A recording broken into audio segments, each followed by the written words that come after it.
God so much loved this world that it pleased him to strike the shepherd. It pleased him to lay down his life. Jesus said, I have got the power to lay down my life, and I have got the power to take my life and to give my life. I want to say to you guys that Jesus laid down his life willingly so that you can receive the gift of eternal life. God's gift is not cheap.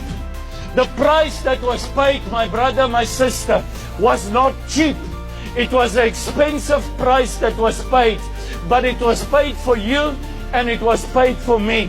I pray today that you will receive that gift, that price that Jesus paid for you, that you will take it and that you will run with it, and that you will allow God to heal you and restore you and deliver you from bondage, from that prison of death that the devil wants to put you in, that you will walk in the plan, the purpose, the blessing, the authority, the dominion that God has got for you. Stop allowing the devil to lie to you anymore.